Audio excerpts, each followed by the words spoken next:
টলিপাড়ায় ধীরে ধীরে স্বাভাবিক ছন্দ ফিরছে, তবে বিতর্ক এখনও তুঙ্গে। রাহুল অরুণোদয় বন্দ্যোপাধ্যায়ের মৃত্যুর পর একাধিক প্রশ্নের মুখে ইন্ডাস্ট্রি। এই আবহেই আর্টিস্ট ফোরামের বৈঠকে বড় সিদ্ধান্ত, বুধবার থেকেই শুরু হচ্ছে শুটিং। তবে আপাতত লীনা গঙ্গোপাধ্যায়ের প্রযোজনা সংস্থার সঙ্গে কাজ করবেন না কোনো শিল্পী বা টেকনিশিয়ান। বৈঠকে উপস্থিত ছিলেন টলিউডের প্রথম সারির তারকারা। সবার একটাই দাবি, নিরাপত্তা নিয়ে আর কোনো আপোষ নয়। কি বলছেন সকলে, শোনাবো আপনাদের।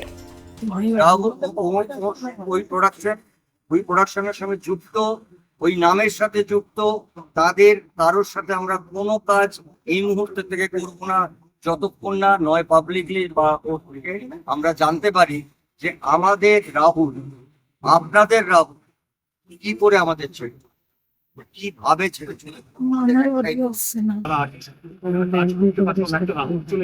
সবাই চলে যাচ্ছে চলে যাওয়া এটা আমার মনে হয় যাদের কাজ নেই তারা বুঝতে পারে। তো সেই সিদ্ধান্ত আজকে নেওয়া হলো যে যারা যারা ব্যান্ড আছে তাদেরকে 72 ঘন্টার মধ্যে মুম্বাইয়ের করবে, সন্ধ্যের সাথে কথা বলবে যে তাদের 72 ঘন্টা তাদের ব্যান্ডটা উঠে নেওয়া হবে।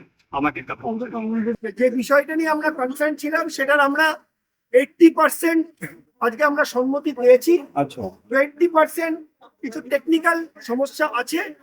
এই 20% আমরা 15 দিন এবং 30 দিন সমস্যার সমাধান করব। তার জন্যই আগামী কাল থেকে আবার সবটা নর্মালাইজ হলো।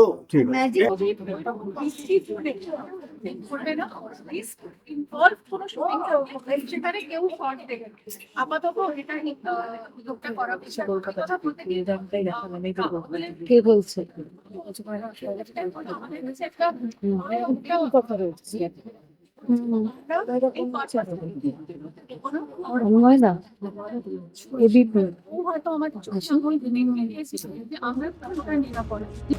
সেই কারণেই খুব শিগগিরই আনা হচ্ছে নতুন এসওপি বা নিয়মাবলী। পাশাপাশি শিল্পী ও কলা কুশলীদের জন্য বীমাও বাধ্যতামূলক করার পরিকল্পনা নেওয়া হয়েছে। যতদিন না এই নিরাপত্তা ব্যবস্থা পুরোপুরি কার্যকর হচ্ছে, ততদিন ঝুঁকিপূর্ণ লোকেশনে শুটিং বন্ধ রাখার সিদ্ধান্ত। সব মিলিয়ে কাজ শুরু হলেও সতর্ক টলিপাড়া, নিরাপত্তাকেই এখন সবচেয়ে বেশি গুরুত্ব দিচ্ছে ইন্ডাস্ট্রি। অমনি 360 নিউজ, কলকাতা।